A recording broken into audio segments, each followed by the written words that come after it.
안녕하십니까? 배팅 부동산 대형 건설사 도망가 아파트 파는 사람들이 먼저 철수하고 있다. 진행하도록 하겠습니다. 자, 일단은 국내 대형 건설사 영업 방식부터 보겠습니다. 자, 관공사 국가를 상대로 한 계약을 해서 공사를 하는 것이죠. 그리고 사공사, 민간공사, 민간하고 계약을 해서 하는 공사, 크게 이 두 가지로 나눌 수가 있는데, 첫 번째로 그 관공사를 보면은 일단은 대표적인 상품이 대표적인 계약이 토목공사죠. 토목공사. 토목공사는 그 사회 간접 자본을 국가가 발주해서 공사를 하는 것인데, 아시는 분은 아시겠지만 돈이 안 됩니다. 돈이 안 되는 대신에 실적이 쌓여서 나중에 돈이 되는 공사를 딸 수 있는 확률이 높아지기 때문에 돈이 안 되지만 일단 고용을 해서 직원들 월급을 주고 그리고 실적을 쌓기 위해서 주로 토목공사를 합니다. 좀 문제가 많습니다. 토목공사 너무 예전에 너무 많이 남아서 그걸 탈탈 털어서 잡다 보니까 지금은 토목공사 재미가 없습니다. 자, 그리고 두 번째로 LH 아파트 등 국가가 주도한 그 아파트 공사, 시공비 플러스 최소 마진만 먹겠죠. 자, 그래서 지금 별로 안 좋아합니다. 이런 것을. 그래서 예전부터 공급은 민간이 해야 된다. 이 이야기를 꾸준히 하는 것이 민간 계약을 해야지 폭리를 취할 수 있기 때문에 일반적으로는 그 민간 그 아파트 계약을 선호하지만 지금은 또 상황이 다릅니다. 지금은 너무 고점에 왔기 때문에 혹시나 적자를 볼 수 있는 상황이기 때문에 지금은 아마 시공비 플러스 최소 마진만 먹으려는 그 건설사도 꽤 많을 것으로 생각이 됩니다. 자, 그리고 두 번째 민간공사, 사공사, 아파트 재개발, 재건축, 수주 이렇게 보시면 되는데 이것은 보통 조합이 돈이 없으니까 시공사가 돈을 좀 태우는 거죠. 일단 시공사 돈을 태우고 대출을 받든 해서 내 돈을 태우고 나중에 그 이익을 극대화시키는 것이 그 민간 공사인데, 그 재개발 재건축인데 이것이 주요 수익원이죠. 어떻게 보면 좀 고난이도의 기술이 들어가는 토목공사는 돈이 안 되고 100년 전 기술 그냥 약간 바꿔가지고 써먹는 그 아파트 재개발 재건축, 이걸로 우리나라 그 건설사들이 떼돈을 벌죠. 그래서 지금 현금이 조 단위로 쌓여 있는데 건설회사들 그 주요 재원이 이러한 그 민간공사 재개발 재건축 통해서 얻은 이익이죠. 자, 바꾸어 말하면 분양받은 사람들, 자, 로또 분양받았다, 말들은 많이 하지만 로또가 아니라는 이야기입니다. 로또 분양이면 그 건설사가 적자를 봐야 되는데 적자는커녕 지금 조 단위로 지금 유보금을 쌓아놓고 있는 상황이기 때문에 로또 분양 사실은 거짓말이죠. 자, 기사를 보면은 머니 S 윤석열 수혜주 건설주를 이야기하는 거죠. 그런데 휘청이는 건설주, 사실은 건설주 뿐이겠습니까? 최근에 주가가 많이 흔들려서 다른 그 종목들도 다 하락했는데 건설주도 예외가 아니었습니다. 자, 지금 보면은 건설업 시총 상위 양대 종목인 현대건설과 GS건설은 1분기 영업이익이 지난해 말 대비 10.35%, 20.45%가 급감했다. 두 회사의 시총은 한 달 사이에 3,754억 원이 날라갔다. 자, 지금 보시면은 그 2022년 4월 연간 누적 착공 실적 추이인데 지금 보면은 2021년에 급격하게 늘었다가 2022년은 사실 어떻게 될지 잘 모르겠고, 지금 2022년 지금 이제 고점 논란이 있기 때문에 2023년, 2024년 어떻게 될지 모른다는 이야기죠. 그러나 지금 공급 계획은 그대로 있죠. 200만원, 250만원 그런 이야기들은 있는데 어떻게 될지는 모르겠습니다. 자, 2번 주가는 미래를 반영한다. 최근에 그 건설주들 힘이 없죠. 어쨌든 분명한 것은 지금 엄청난 공급 계획이 있음에도 불구하고 건설사들, 건설주가 지금 힘을 못 쓰고 있습니다.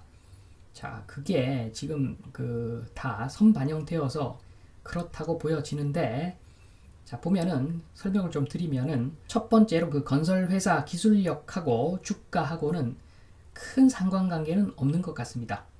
자, 왜냐하면 이익을 많이 남기는 부분이 기술력하고 큰 관계가 없는 그 100년 전 기술, 그 콘크리트 아파트로 돈을 주로 벌기 때문에 기술력하고 주가랑 큰 상관이 없죠. 이익도 그렇고.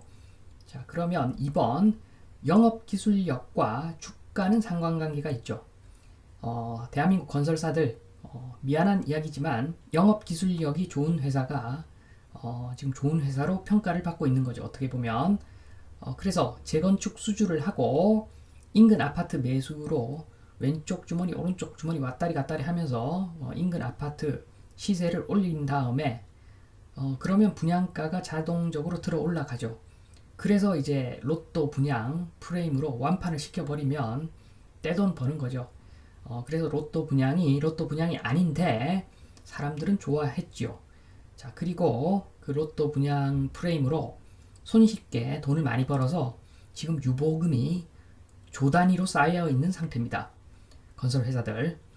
자, 그리고 3번 최근 주가 영업 기술력의 그 한계점이 왔다는 사실을 주가가 이야기하고 있는 거죠.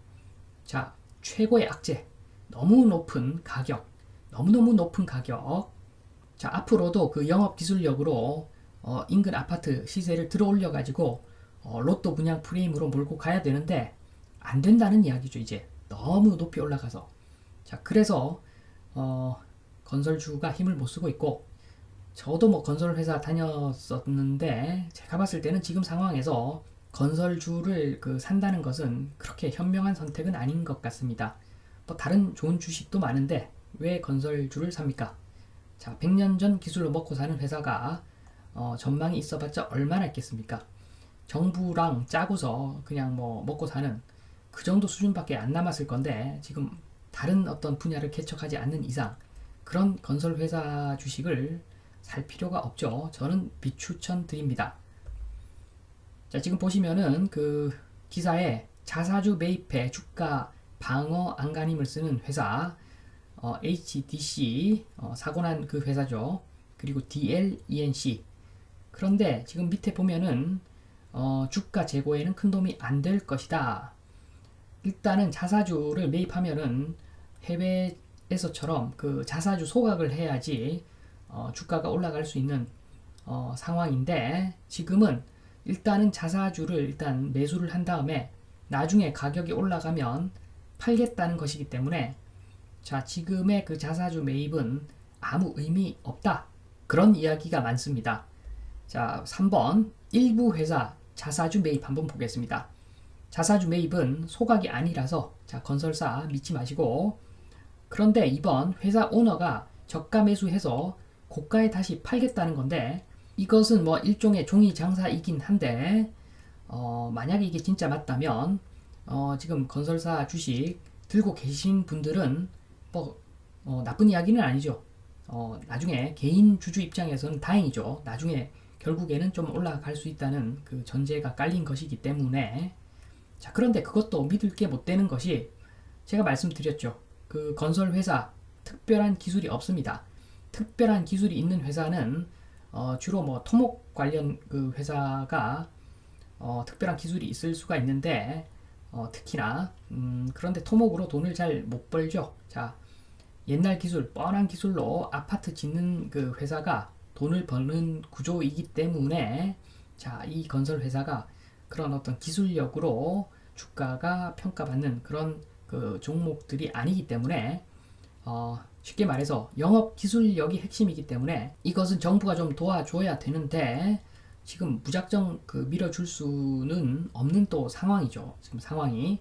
자, 그래서 건설사 주식들 별로 좋아 보이지 않습니다. 제 관점에서는. 자, 계속 기사를 보면은 분양가 상한제 완화, 호재될까? 그리고 그 내용에 보면은 민간 표준 도급 계약서에 물가 변동 시 공사비 증액 조항 ESC죠. ESC 에스컬레이션 그 에스컬레이션을 추가하는 방안도 거론되고 있다. 자, 정리를 좀 하면 4번 분양가 상한제 완화 보겠습니다. 4번 분양가 상한제 완화. 자, 이거 건설사가 좋아하지만은 않을 겁니다. 지금 분양가 만약에 플러스 뭐 평당 1,000만원 정도 들어 올린다. 만약에 그러면 건설사는 실익이 없을 수도 있죠. 일단 탐욕의 조합에서 반 갖고 가겠죠. 500만원 가져가 버리고, 그리고 물가 상승분, 재료비, 인건비, 기계경비, 물가 상승하는 분에 대해서 건설사가 500원을 가져가는, 자, 그런 구조라면은 건설사는 남는 게 하나도 없죠. 남는 게 하나도 없을 뿐만 아니라 2번을 보면 손해죠. 손해. 2번 분양 100% 완판 효과. 분양가가 올라가면은 로또 분양에 타격을 받죠. 분양에는 부정적인 영향을 줄 수밖에 없죠. 분양가가 올라가면.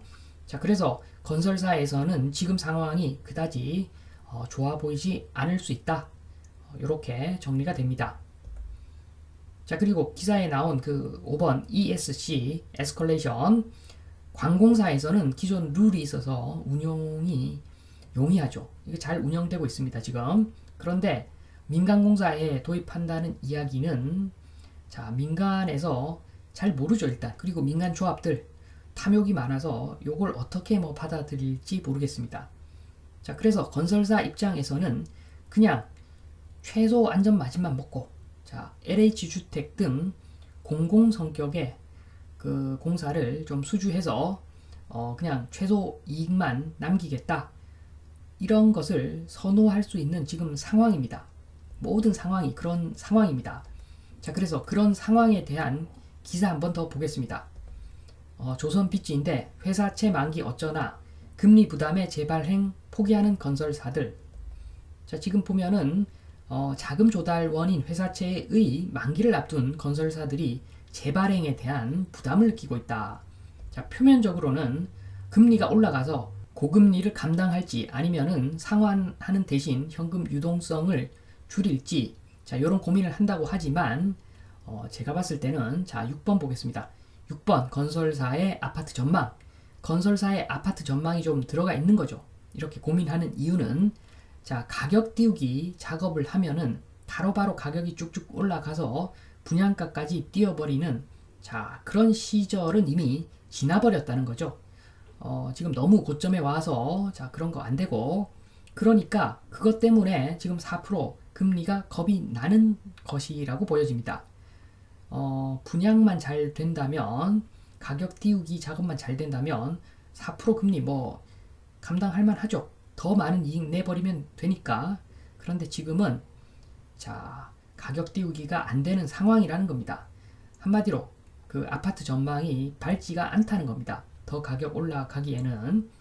그래서 3번 미분양이 두려우니까 채권 상환 고민에 빠진 것이죠. 차라리 현금 확보하지 말고 관공사만 주로 해가지고 자금 부담 없이 그냥 최소 마진만 먹고 그렇게 몇 년 버티자, 이렇게 생각할 수 있다는 겁니다.